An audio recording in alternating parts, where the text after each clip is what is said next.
जय हिंद मित्रांनो. तर आज मी तुम्हाला सांगणार आहे की जर का तुम्हाला सेकंड हँड कोणत्याही प्रकारची बाईक घ्यायची असेल आणि स्पेशली बुलेट घ्यायची असेल तर काय काय गोष्टी चेक करायच्या असतात. इंजिन बघायच्या आधी मी तुम्हाला सांगतो की मोस्टली आपण चूक काय करतो की गाडीचा लुक बघतो. गाडीचं जे कॉस्मेटिक्स आहेत ते पहिले आपण बघून घेतो की बाबा गाडी खूप चांगली दिसते वगैरे वगैरे, गाडी चांगली मिळू दे, गाडी चांगली मिळू दे. तर ती जी एक्साइटमेंट असते ना तर ती ॲक्च्युली आपण ठेवायची नसते. जर का तुम्ही एक्सायटेड असाल तर तुम्ही गाडीमध्ये ज्या ज्या काय फॉल्ट आहेत, ज्या ज्या काही कमी आहेत, ऑटोमॅटिकली आपल्याकडून इग्नोर होऊन जातात. पहिले आपल्या गाडीचं इंजिन बघायचं आहे. तर गाडीच्या इंजिनची कंडिशन आपण बघून घेऊया. तर नॉर्मली आता रॉयल एनफिल्डचं जे आहे, आता बुलेट आहे, तर त्याच्यामध्ये नॉर्मली आपल्याला काय बघायला मिळतं, लिकेज. तर ह्या साईडचं लिकेज आहे, तर ह्या साईडचं लिकेज आपल्याला कॉमनली बघायला मिळतं. तर ते एकदम कॉमन गोष्ट आहे. आता ह्या गाडीमध्ये नाही आहेत, पण जे सिरियस लिकेजेस असतात ना ते एकतर हेडमधून असतात, नाहीतर आपल्या सिलेंडरमधून असतात. तर ते तुम्हाला चेक करायचं आहे की बाबा हेडमधून होतं आहे का, नाही तर सिलेंडरमधून होतं आहे का. हेडमधून ठीक आहे, हेडमधून एक वेळ आपल्याला क्युअर करता येतं, पण सिलेंडरमध्ये जर का असेल लिकेज तर बाबा मग प्रॉब्लेम आहे. तर ते इंजिन तुम्ही मोस्टली इग्नोरच करा.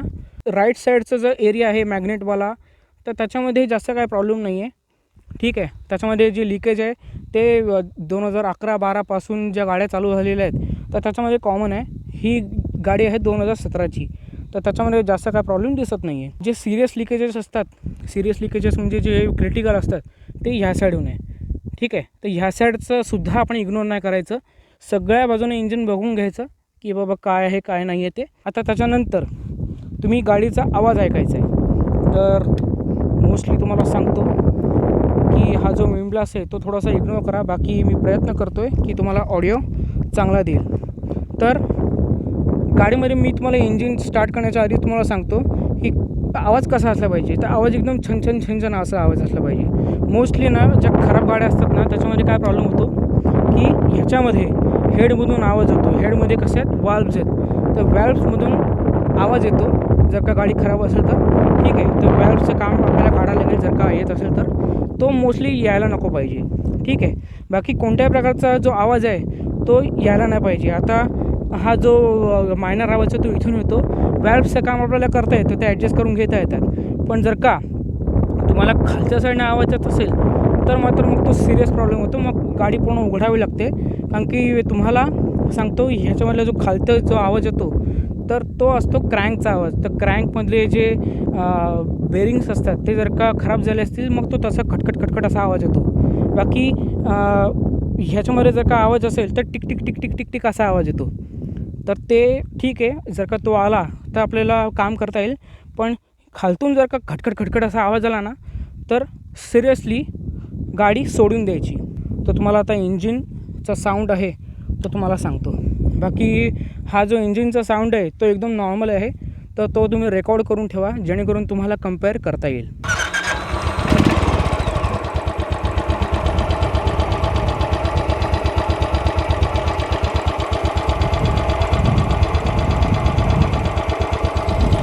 बघू शकता कोणत्याही प्रकारचा आवाज नाही आहे, खालती पण नाही आणि वरतीसुद्धा नाही आहे.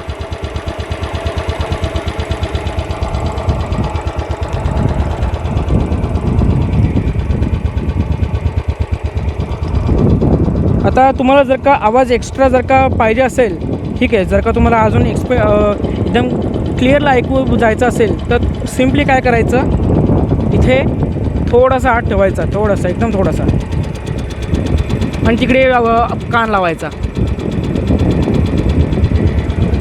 तर आपण जर का इथून असा हात केला ना, जर का आपण इथून असा थोडासा हात लावला, नाहीतर रुमाल वगैरे लावू शकता, पांढरा रुमाल वगैरे, तर तो थोडासा दाबून ठेवायचा. जास्त पण दाबायचा नाही, नाहीतर गाडी बंद पडेल, ठीक आहे. तर तो जर का लावला तर इकडून कान देऊन लक्षपूर्वक ऐकायचं की बघ कोणता आवाज येतो आहे का.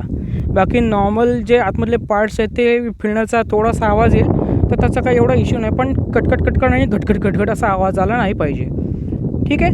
तर त्या हिशोबाने गाडीचं इंजिन आहे ते आपल्याला चेक करता येतं. गाडीचा जो रिअल आवाज आहे तो टेस्ट राईडच्या दरम्यानच आपल्याला कळेल की बाबा परफॉर्मन्स कसा आहे, पिकअप कसा आहे. तर गाडीचं सस्पेन्शन वगैरे ह्याला आता हे बघा, ह्या साईडला थोडासा कलर बिलर उडालेला आहे, तर ते सगळं आपण चेक करून घ्यायचं की बाबा गाडीचं जे चॅसिस आहे प्लस पार्ट्स आहे त्याला किती गंजला लागलेला आहे. तर मोस्टली जो सिरियस गंज असतो तो आपला एकतर हँडलच्या इथे ह्या साईडला असतो, ठीक आहे, हँडलच्या ह्या साईडला असतो. आणि हा जो नंबर आहे चॅसिस नंबर तो नीट दिसला पाहिजे, नाहीतर मग ट्रान्सफरच्या वेळेला जे पेपर प्रिंट असतं त्याला जरा प्रॉब्लेम येऊ शकतो. तर हा जो नंबर आहे तो त्याला थोडंसं गंज येऊ शकतो, नाहीतर मोस्टली जो क्रिटिकल गंज असतो तो इथे असतो, नाहीतर या साईडला कुठेतरी असतो, म्हणजे जिकडे ऑइल जास्त करून जात नाही, ठीक आहे. तर त्या हिशोबाने गंज आपण लेवल बघून घ्यायची की बाबा जास्त गंज तर नाही ना. आणि जिकडे कुठे वेल्डिंग वगैरे केलेलं असेल तर गाडी सरळ सोडून द्यायची, ठीक आहे. तर त्या हिशोबाने तुम्हाला सांगतो की जर का कुठे वेल्डिंग चॅसेसला केली असेल तर गाडी सरळ सोडून द्यायची, कारण की एकतर जो ओनर आहे तो स्टंटबाजी वगैरे करत असेल, नाहीतर सिरियस खड्ड्यातून गाडी गेली असेल, नाहीतर रस्टिंगमुळे तो पार्ट तुटला असेल चेसिसचा, तर तशी गाडी आपण इग्नोर करून टाकायची, कारण की वेल्डिंग ते जास्त टिकत नाही, ठीक आहे. तर त्या हिशोबाने गाडी तुम्हाला सोडून द्यायची जर का असे प्रॉब्लेम असेल तर. प्लस गाडीमध्ये बेंड नाही तर क्रॅक सगळ्यात जास्त कुठे लागतो तर बघा या साईडला लागतो. हा जो चेसिसचा पार्ट आहे ना त्याच्यामध्ये मोस्टली बेंड होतो आणि क्रॅक पडतो. आता तो क्रॅक आणि बेंड कसा होतो तर ते तुम्हाला सांगतो की परत तेच कारण आहे. जर का गाडीचा ओनर जर का हे करत असेल, स्टंटबाजी वगैरे करत असेल, नाहीतर मोठ्या खड्ड्यातून वगैरे घालून नेली असेल, तर मोस्टली हा जो पार्ट आहे तो जरा कमजोर असतो चॅसिसचा. बाकी सगळे मजबूत असतात, पण हा जो पार्ट आहे तो जरा कमजोर असतो, तर तो बेंड होऊ शकतो नाही तर क्रॅक होऊ शकतो. तर आपल्याला हा जो अँगल आहे आता तुम्ही बघू शकता, ह्या अँगलचा मस्तपैकी स्क्रीनशॉट वगैरे घेऊन ठेवा जेणेकरून तुम्हाला समजेल. आणि बाकीचं जे क्रिटिकल डॅमेज आहे चॅसिसला ते आपल्या हँडलच्या इथं टीला येऊ शकतं. तर गाडीचं जे हँडल आहे ते मी जरा सरळ करतो. तर आणि तुम्हाला सांगतो की बाबा हे बघा गाडीचं जे हँडल आहे ते असं असलं पाहिजे, थोडंसं पुढे नाही असलं पाहिजे आणि मागे पण नाही असलं पाहिजे, ठीक आहे. तर त्या हिशोबाने तुम्ही चेक करून घ्या. पडली असेल तर तुम्ही कसे चेक करू शकता, तर एक आहे मिरर लोक चेंज करू शकतात. हँडल बारचे जे वेट्स आहेत ते आपण चेक करू शकतो. आता हे आहेत जुने, तर त्यामुळे कोणत्याही प्रकारचं क्रॅश वगैरे झालेली नाही आहे.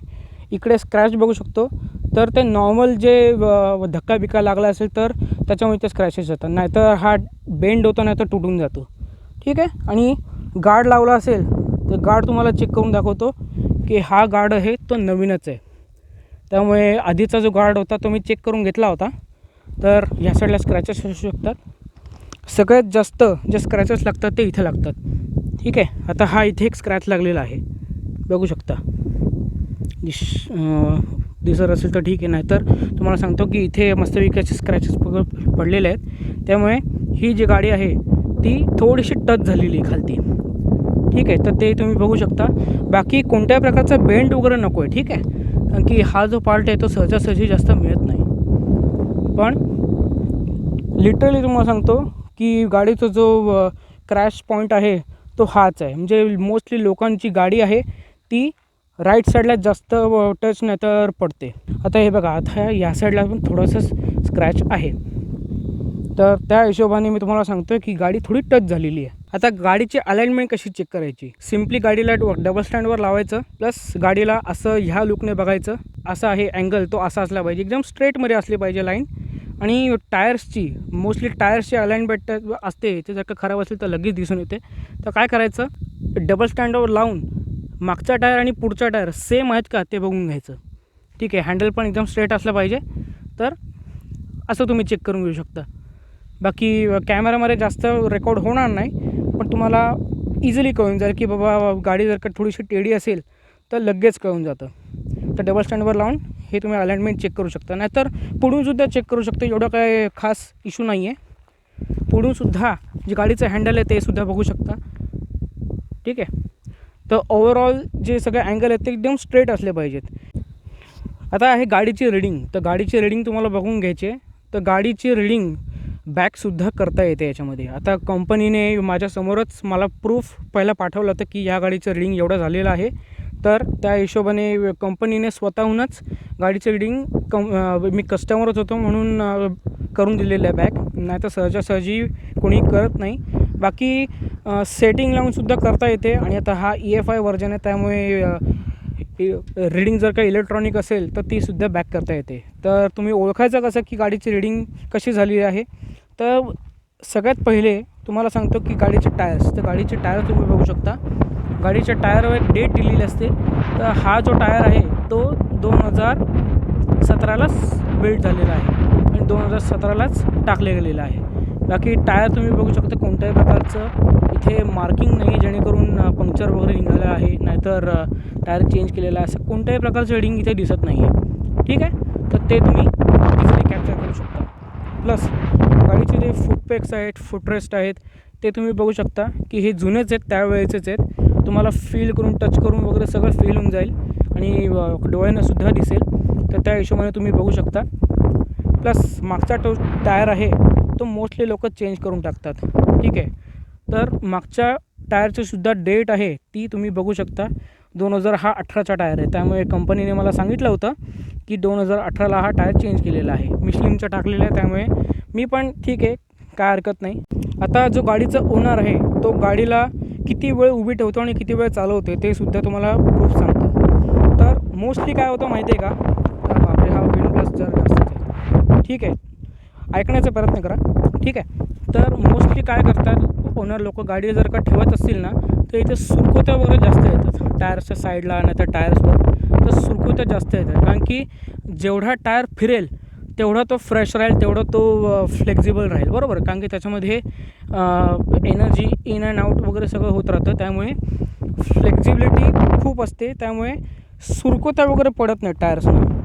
पण जर का गाडीला जर का उभी ठेवत असेल ना तर सुरकुत्या वगैरे पडलेले दिसतात. आता ह्या टायर्सना तुम्ही बघू शकता कोणत्याही प्रकारची सुरकुती वगैरे नाही आहे.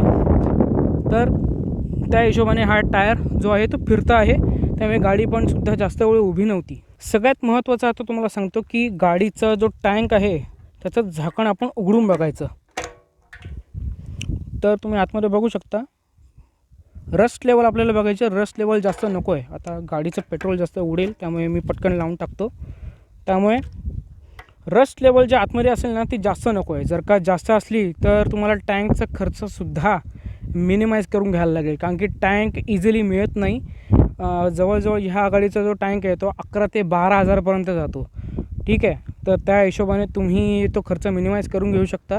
गाडी जर का जास्तच चालली असेल, 40-50 हजार वगैरे चालली असेल, तर मिनिमम आता ही बुलेट 500 आहे, तर त्या हिशोबाने तुम्ही लाखच्या आधीच गाडी घेऊ शकता. ठीक आहे, लाख रुपयाच्या आतमध्येच गाडी तुम्हाला पडू शकते. बाकी ही गाडी जरा कमी चाललेली आहे आणि कंडिशन पण ओके आहे, तर त्या हिशोबाने 1,10,000 ही गाडीची किंमत व्हॅल्यू फॉर मनी आहे. म्हणजे एवढी काही प्रॉब्लेम नाही आहे गाडीमध्ये. फक्त छोटे मोठे प्रॉब्लेम राहिलेले होते, ते कंपनीनं सॉल्व करून दिले. गाडीला टेस्ट राईड करण्याच्या आधी सगळ्या प्रकारचे इलेक्ट्रिकल्स जे आहेत, आता बटणं आहेत, ते सगळे चेक करून घ्यायचे. सगळ्या प्रकारचं जे लायटिंग बिटिंग आहे, हेडलाईट आहे, परत मागचा टेल लॅम्प आहे, इंडिकेटर्स आहेत, सगळं काही चेक करून घ्यायचं. आता टेस्ट राईडच्या दरम्यान आपल्याला काय काय चेक करायचं आहे, त्या गाडीचं सगळ्यात पहिले ब्रेकिंग चेक करायची की बाबा ब्रेकिंग काम कसे करतायत. आता डिस्क ब्रेक तुम्हाला दाखवतो की डिस्क ब्रेकचा कंडिशन काय आहे. कॅलिपर अजूनही काम करतो आहे, पण थोडा जुना झालेला आहे आणि डिस्कवर कोणत्याही प्रकारचे स्क्रॅचेस नको आहेत. ठीक आहे, आता तुम्हाला थोडं जवळून दाखवतो, दिसत असेल तर ठीक आहे, नाही तर तुम्हाला सांगतो की छोटे छोटे मायनर स्क्रॅचेस असतात तर ते नको आहेत. डिस्क एकदम सरळ लाईन पाहिजेत त्याच्यावर, बाकी कोणत्याही प्रकारचं स्क्रॅचेस वगैरे नको आहेत. ठीक आहे, आता कोणत्याही प्रकारचं क्रॅक वगैरे इथे सगळं चेक करून घ्यायचं की कोणत्याही प्रकारचं क्रॅक नको आहे का गंज नको आहे. ठीक आहे, तर हे सगळं ब्रेक्स आपण चेक करून घ्यायचे. ड्युअल चॅनल असेल तर जास्त काय करायला लागत नाही, पण ड्रम जर असेल तर ओनरला नक्कीच सांगायचं की बाबा लास्ट सर्व्हिस तू कधी केली होती. कारण की हे जे चेन स्प्रॉकेट आहे ना त्याचा मॅटर काय आहे की हे लवकर झिजतात. त्याचे टीथ आपण बघून घ्यायचे. तुम्हाला टीथ दिसतात की नाही ते माहीत नाही, पण जरासे शार्पच पाहिजेत. ठीक आहे, जास्त गुळगुळीत पण नको आहेत. जे चेन स्प्रॉकेट आहे ते बुलेटमध्ये मोस्टली चेंज होतात, तर त्या हिशोबाने तुम्ही चेक करायचं. जर का खराब झाला असेल तर लिटरली तुम्हाला सांगतो की त्याच्यामधला जो खर्च आहे तो कमी करून घ्यायचा. सीटची कंडिशन तुम्हाला दाखवतो. सीटची कंडिशन जास्त सुरकुत्या बिरकुत्या काही नको आहेत. जे मटेरियल आहे ते ओके पाहिजे. कोणत्या प्रकारचं स्क्रॅच फाटलेलं वगैरे काही नको आहे. तर ते एक वेळ आपण इग्नोर करू शकतो, कारण की सीटचं काम एवढं काय महाग नसतं.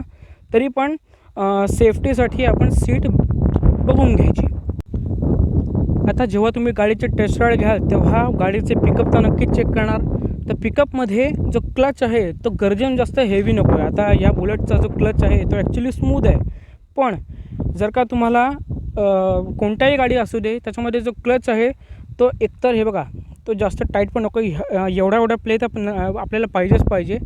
आता जेव्हा तुम्ही क्लच राईडच्या आधी टेस्ट कराल तर तुम्हाला हे बघा थोडंसं हा प्ले पाहिजे, नाहीतर गाडी प्रॉब्लेम देऊ शकते. नाहीतर एकतर तुम्ही तो लूज करून घ्या, नाहीतर ओनरला सांगा की बाबा या क्लचमध्ये बाबा तू किती वेळ चालवतो आहेस, ठीक आहे. तर त्या हिशोबाने गाडी तुम्ही चेक करून घ्या. तर जो क्लच आहे त्याच्यामध्ये एवढा तरी प्ले पाहिजे. जेव्हा तुम्ही क्लच सोडाल तेव्हा गाडीने आचका बिचका जास्त काही दिला नाही पाहिजे. जर का आचके उचके देत असेल, गाडीचा पिकअप वगैरे जर का थोडा कमी मिळत असेल तर सिरियसली सांगतो गाडीला इग्नोर करून निघून जा. आणखी जर का पिकअप वगैरे जर का कमी असेल तर क्लच प्लेट्स खराब झालेले आहेत, गाडी उघडायला लागेल, तो सगळा खर्च एकतर तुम्ही पकडू शकता, नाहीतर गाडीला सरळ इग्नोर करा. फ्रंट सस्पेन्शनची हेल्थ कशी चेक करायची ते तुम्हाला सांगतो. सगळ्यात पहिले गाडीचं रीडिंग चेक करून घ्यायचं. गाडी जर का 30,000 प्लस चाललेली असेल तर सस्पेन्शन ऑइल आहे ते चेंज होतं मोस्टली, तर ते चेंज झालेलं पाहिजे. ओनरला तुम्ही विचारून घेऊ शकता की बाबा सर्व्हिसिंगमध्ये ते चेंज केलेलं आहे का. चेंज केलेलं नसेल तर इथे ओघळ वगैरे दिसून येतो, तर तो ओघळ असला तर त्याचा खर्च तुम्ही घेऊ शकता. एकतर त्याला बोलू शकता की बाबा तू हे करून दे, नाहीतर त्याच्यातला खर्च मिनिमाइज करून घे. बाकी ओव्हरऑल तुम्ही कंडिशन आता बघून घ्या, ठीक आहे. गाडीची जी कंडिशन आहे ती तुम्ही आता बघू शकता. सुरुवातीला नाही बघायची, सगळं काही चेक करून झाल्यानंतर गाडीची कंडिशन बघायची की बाबा कलर किती उडालेला आहे, किती स्क्रॅचेस आहेत, परत गंज किती प्रमाणात आहे. आता ह्या गाडीला गंज जास्त नाही आहे, ठीक आहे, एकदम मिनिमम लेवलला आहे. तरी 7 वर्ष जुनी आहे, म्हणून मी ही गाडी विकत घेतली लगेच. कारण की थोडंसं जरी गंज जास्त असतं ना तर चॅसेस ब्रेक होण्याचे चान्सेस जास्त असतात, तर ती रिस्क आपण घ्यायची नाही. जर का मिनिमम गंज असेल ना तर कलर उडालेला असेल तर चालतं. बुलेटमध्ये सगळं चालतं, काय प्रॉब्लेम नाही आहे. तसं पण गंज लागणं या रॉयल एनफिल्डमध्ये कॉमन आहे, ठीक आहे. पण जर का तुमची नॉर्मल कोणती तरी 2 व्हीलर असेल तर गंज वगैरे जास्त चेक करून घ्या. आणि कलर आहे, ठीक आहे, कलर ह्या गाडीमध्ये एवढं काय खराब झालेलं नाही आहे. स्पेशली टाकी एवढी काय खराब झालेली नाही आहे, त्यामुळे जेवढं केवढं आहे तेवढं चालून जातं. बाकी तुमची जर का डॉमिनार वगैरे काय असेल तर कलर बिलर सगळं ते नीट चेक करून घ्या. त्या हिशोबाने सुद्धा प्राईस आपण कमी करू शकतो की कंडिशन बाबा तू नीट ठेवली नाही आहेस वगैरे सगळं ओनरला आपण सांगू शकतो की बाबा कंडिशन जर का अजून होत असते तर अजून जास्त व्यवस्थित, ठीक आहे. तर त्या हिशोबाने सगळं तुम्ही चेक करून घ्या. हे सगळे जे पॉईंट्स आहेत ते महत्त्वाचे आहेत. एक तर तुम्ही नोट डाऊन करून घ्या, नंतर व्हिडिओ पॉज करून नीट लक्षात ठेवा. नाहीतर एकही पॉईंट जर का मिस झाला तर मोठा प्रॉब्लेम होऊ शकतो, गाडी तुम्हाला थोडीशी खराब मिळू शकते. तर हे जे पॉईंट्स आहेत ते सिरियसली स्किप न करता बघायचे आहेत आणि लक्षात ठेवायचे आहेत. स्पेशली गाडीचा जो आवाज आहे, स्पेशली रॉयल एनफिल्ड जर का तुम्ही विकत घेताय ना तर इंजिन नीट पाहिजे. बाकी सगळं चालून जातं पण इंजिन नीट पाहिजे, ठीक आहे. आता तुम्हाला राईडच्या दरम्यान सांगतो की अलाइनमेंट कशी चेक करायची. तर अलाइनमेंट ओनरला घेऊनच डबल सीट मस्तपैकी मोठ्या हायवेवर जायचं, 60-70च्या स्पीडला, 70-80च्या स्पीडला गाडीचं हँडल थोडंसं सोडून द्यायचं, ठीक आहे, कंट्रोलमध्ये सोडून द्यायचं आणि बघायचं की बाबा गाडी इथे तिथे जाते का, ठीक आहे. गाडी एकदम स्ट्रेट राहिली ना तर समजायचं की गाडीचे अलाइनमेंट वगैरे सगळंच ठीक आहे, चॅसेसमध्ये कोणत्याही प्रकारचा प्रॉब्लेम नाही आहे. पण गाडी जर का अशी जात असेल, हँडल जर का असं जात असेल तर मग समजायचं की बाबा या गाडीमध्ये काहीतरी प्रॉब्लेम आहे, ठीक आहे. एक तर तुमच्या चॅसेसमध्ये प्रॉब्लेम आहे, नाही तर टायरच्या अलाइनमेंटमध्ये काहीतरी प्रॉब्लेम आहे, नाही तर हँडलच्या टीममध्ये काहीतरी इश्यू आहे. हे जर का तुम्ही पॉईंट्स पूर्णपणे लक्षात ठेवले तरच तुम्हाला चांगली डील मिळेल. नाहीतर एकही पॉईंट जर का इथे तिथे झाला ना, मिस झाला तर मग प्रॉब्लेम होईल. म्हणून मी तुम्हाला सुरुवातीपासूनच सांगितलं की बाबा व्हिडिओ जे आहे ते पूर्ण बघा, स्किप करू नका. खूपच महत्त्वाचे पॉईंट्स आहेत हे. जे गाडीची रीडिंग आहे त्याच्यानुसारच गाडीची किंमत ठरवा. काही पॉईंट राहिले असतील तर तुम्ही सांगा कमेंटमध्ये, जेणेकरून बाकीच्या लोकांनासुद्धा मदत होईल. तर आजच्या व्हिडिओसाठी एवढंच. भेटूया पुढील व्हिडिओमध्ये. जय हिंद, जय महाराष्ट्र.